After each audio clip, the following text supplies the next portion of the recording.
दोस्तों, इस वीडियो में हम जानेंगे कि क्षारक बेस क्या होते हैं। हम लोग क्लास 10th के साइंस के चैप्टर 2 के बारे में पढ़ रहे हैं। अम्ल के बारे में हम लोग पढ़ चुके हैं। अब जानते हैं क्षार क्या होते हैं। वे पदार्थ जिनका स्वाद तीक्ष्ण कड़वा होता है। कैसा होता है? कड़वा होता है। वे क्षार कहलाते हैं। और जो लाल लिटमस पेपर को नीला कर देते हैं, क्षारक कहलाते हैं। अम्ल जो है, एक अंतर समझना, अम्ल नीले लिटमस पेपर को लाल करता है, लेकिन क्षार उसका उल्टा होता है, लाल को नीला। इतना याद रखना है कि क्षार लाल को नीला करता है। क्षार का उदाहरण क्या है? जैसे साबुन। अब देखते हैं आर्हेनियस के सिद्धांत के अनुसार। आर्हेनियस ने क्या बताया? वे रासायनिक पदार्थ जो जल में वियोजित होकर ऋणावेशित आयनों के रूप में केवल हाइड्रोक्साइड आयन देते हैं, क्षारक कहलाते हैं। मतलब रासायनिक पदार्थ जल में जब मिलेंगे तो हाइड्रोक्साइड आयन देते हैं, वे क्षार कहलाते हैं। जो पदार्थ हाइड्रोक्साइड आयन देते हैं, क्षार कहलाते हैं। अब क्षारकों के प्रकार देखते हैं। अम्ल के बारे में हम लोग पढ़ चुके हैं। क्षारकों के प्रकार देखते हैं। प्रबल क्षारक, स्ट्रॉन्ग बेस। वे क्षारक जो जल में पूर्णतया वियोजित या आयनित होकर हाइड्रोक्साइड आयन देते हैं, मतलब जल में पूर्णतः वियोजित हो जाएंगे, प्रबल क्षारक कहलाएंगे। इनके एग्जाम्पल हम लोग को याद रखने हैं। प्रबल क्षारक जैसे पोटेशियम हाइड्रोक्साइड KOH, यह एक प्रबल क्षारक है। सोडियम हाइड्रोक्साइड NaOH, यह भी एक प्रबल क्षारक है। बेरियम हाइड्रोक्साइड BaOH के ट्वाइस। कैल्शियम हाइड्रोक्साइड CaOH की ट्वाइस। ये देखना, ये सब प्रबल क्षारक हैं। Potassium hydroxide, sodium hydroxide, barium hydroxide, calcium hydroxide, ये सब प्रबल क्षारक के एग्जाम्पल हैं। तो हम जानते हैं दुर्बल क्षारक। दुर्बल क्षारक वे क्षारक जो जलीय विलयन में पूर्णतः नहीं घुलते। प्रबल क्षारक तो पूर्णतः घुल जाते थे। जो पूर्णतः नहीं घुलते अर्थात पूर्णतः आयनित नहीं होते, दुर्बल क्षारक कहलाते हैं।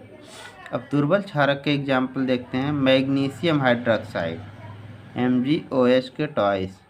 अमोनियम हाइड्रोक्साइड NH4OH, ये एग्जाम्पल याद रखना। मैग्नीशियम हाइड्रोक्साइड, अमोनियम हाइड्रोक्साइड, ये दोनों दुर्बल क्षारक हैं। अब देखते हैं क्षारकों की अम्लीयता के आधार पर वर्गीकरण। क्षारकों की अम्लीयता के आधार पर वर्गीकरण के बारे में देखते हैं। क्षारकों की अम्लीयता इस बात से निर्धारित होती है कि उसमें कितने हाइड्रॉक्सिल आयन उपस्थित हैं तथा वह कितने हाइड्रोजन आयनों के साथ संयोजित होता है। क्या देखना है? कितने हाइड्रॉक्सिल आयन उपस्थित हैं तथा कितने हाइड्रोजन आयनों के साथ संयोजित होता है। अम्लीयता के आधार पर क्षारक 3 प्रकार के होते हैं। जैसे एक अम्लीय क्षारक, इसमें केवल एक हाइड्रॉक्सिल आयन होते हैं तथा केवल एक हाइड्रोजन आयन के साथ संयोजित होते हैं। क्या ध्यान रखना? एक अम्लीय क्षारक में एक ही हाइड्रॉक्सिल आयन होगा और एक हाइड्रोजन आयन के साथ संयोजित करता है। जैसे sodium hydroxide NaOH, potassium hydroxide KOH। Example याद रखना है। ये एक अम्लीय क्षारक हैं। अगला देखते हैं दो अम्लीय क्षारक।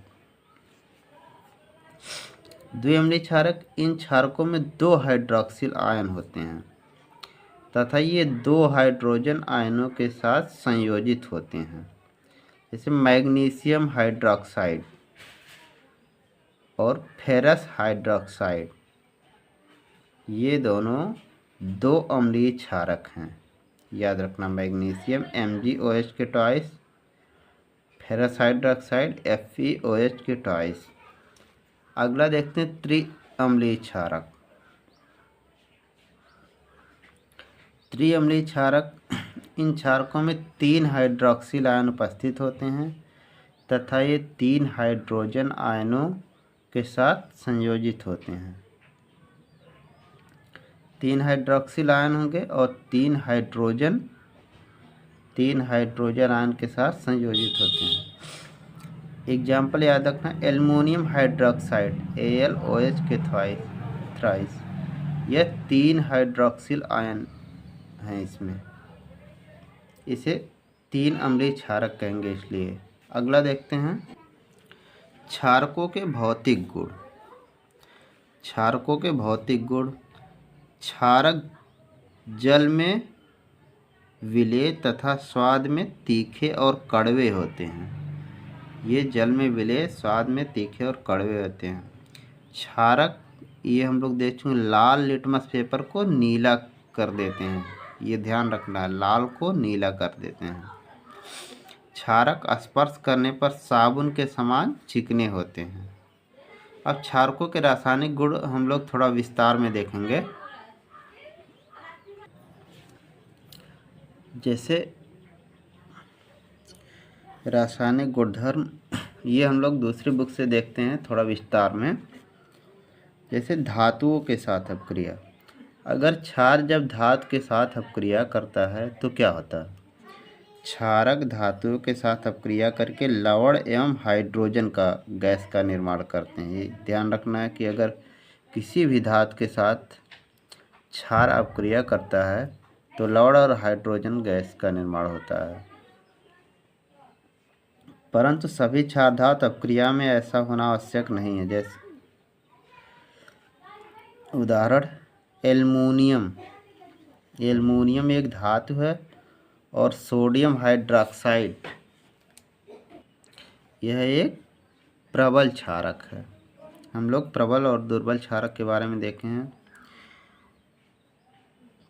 जब किसी धातु के साथ क्रिया कर रहा है तो सोडियम एल्यूमिनेट यह लवण बन रहा है और हाइड्रोजन गैस मुक्त हो रही है। धातु के साथ हम लोग देख चुके हैं कि जब क्रिया होती है तो लवण एवं हाइड्रोजन गैस का निर्माण होता है। अगला देखते हैं अम्ल के साथ क्रिया। क्षारक अम्लों के साथ अपक्रिया करके लवण एवं जल का निर्माण करते हैं। क्या? लवण एवं जल का निर्माण करते हैं। इसे उदासीनीकरण अपक्रिया भी कहते हैं। उदासीनीकरण अपक्रिया, अगर अम्ल के साथ क्षार की क्रिया होती है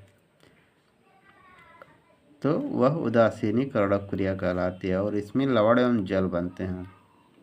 अगला देखते हैं अधात्विक ऑक्साइड के साथ अपक्रिया। अधात्विक oxide, reaction with non metallic oxide. क्षारक अधात्विक ऑक्साइडों के साथ अपक्रिया करके लवण एवं जल का निर्माण करते हैं। यह अम्ल एवं क्षारक के मध्य उदासीनीकरण अपक्रिया के समान होती है। एग्जाम्पल देखते हैं, जैसे कार्बन डाइऑक्साइड यह अधात्विक ऑक्साइड है। सोडियम हाइड्रोक्साइड यह एक प्रबल क्षारक है। जब दोनों की क्रिया होती है तो सोडियम कार्बोनेट लवण और जल बनता है। अब हम लोग क्षारकों के उपयोग देखते हैं। सोडियम हाइड्रोक्साइड NaOH, इसे कास्टिक सोडा बोलते हैं। यह एक प्रबल क्षारक है। इसका उपयोग साबुन, कागज, अपमार्जक के निर्माण में, पेट्रोलियम शोधन में, कपड़ा निर्माण उद्योग में। कैल्शियम हाइड्रोक्साइड CaOH का ट्वाइस, चूने का पानी, यह भी एक प्रबल क्षारक है, हम लोग देख चुके हैं।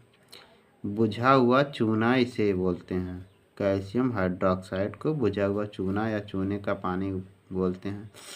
इसका उपयोग चमड़ा उद्योग में, अम्लीय मृदा जल एवं गंदे नालों के उपचार में, विरंजक चूड़, सीमेंट, प्लास्टर एवं मोर्टार के निर्माण में।